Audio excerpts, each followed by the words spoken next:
Assalamualaikum warahmatullahi wabarakatuh.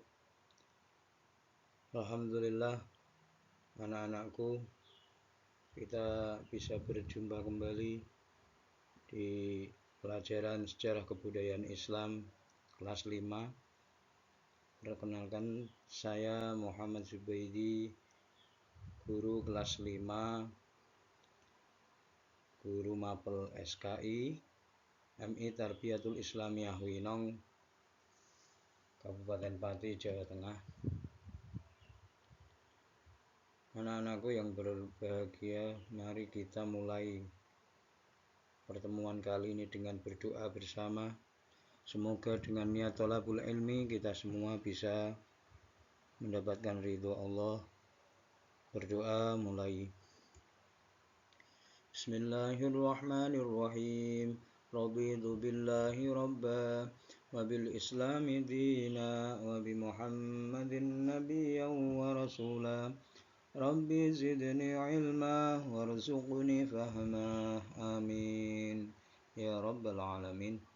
Terima kasih anak-anakku. Kita akan belajar tentang yakni Rasulullah dalam menjaga perdamaian ketika peristiwa Fathu Makkah.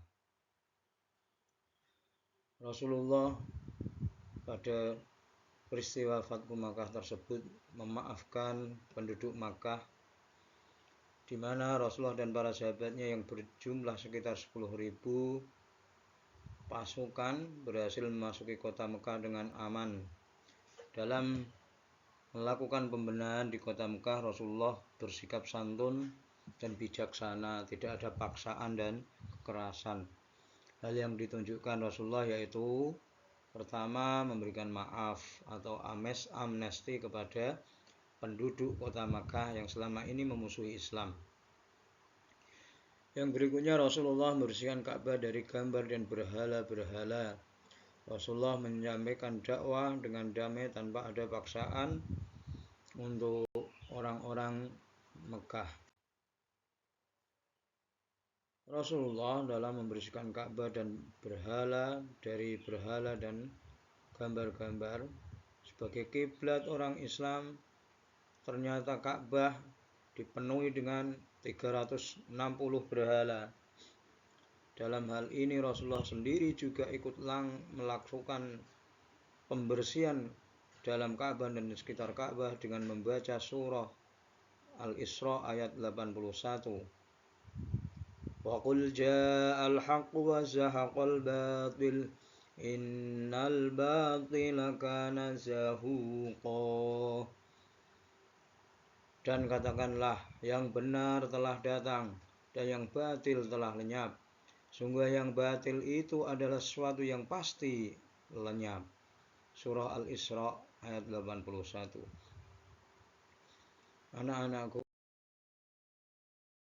yang dicintai Allah, strategi Rasulullah dalam Fathu Makkah ada 3 pesan ketika Rasulullah memenangkan atau menaklukkan kota Makkah, yaitu 1.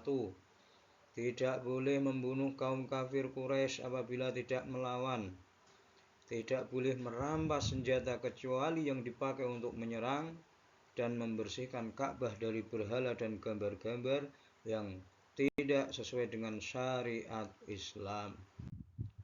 Anak-anakku yang dirahmati Allah, ada ketauladanan Rasulullah dalam Fathu Makkah, yakni saat terjadinya Fathu Makkah banyak peristiwa yang patut menjadi teladan bagi kaum muslimin.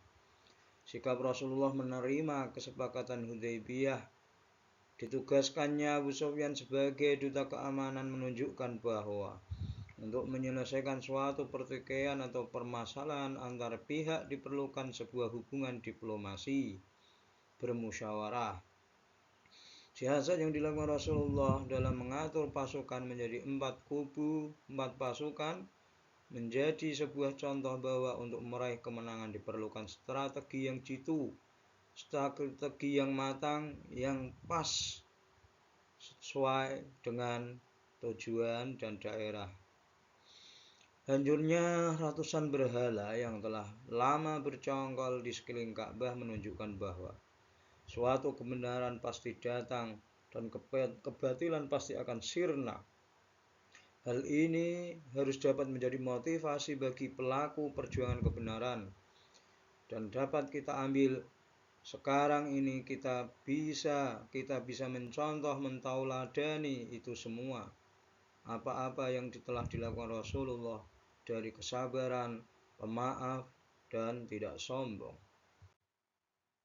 Anak-anakku yang berbahagia, ibrah atau pelajaran yang bisa diambil dari kejadian pemenangan kota Mekah tersebut, kita bisa menjadi orang pemaaf dan tidak pendendam, tidak sombong, menjadi pemimpin yang arif dan bijaksana, melindungi semua warga, baik itu yang muslim atau non muslim, yang besar atau kecil, yang kuat atau lemah, kita semua harus bisa melindungi. Membunuh lawan yang tidak berdaya adalah tindakan yang harus dihindari. Berani mencegah kemungkaran dan kebatilan, selalu bersyukur atas nikmat dan pertolongan Allah Subhanahu wa ta'ala. Anak-anakku yang dirahmati Allah, mungkin ini dulu yang bisa Bapak sampaikan. Semoga dari pelajaran ini, dari sejarah kebudayaan Islam, sejarah Islam ini, kita bisa mengambil tauladan, mengambil ibrah untuk kita implementasikan, kita praktekkan di kehidupan kita sehari-hari. Amin amin ya rabbal alamin. Wal afu minkum. Assalamualaikum warahmatullahi wabarakatuh.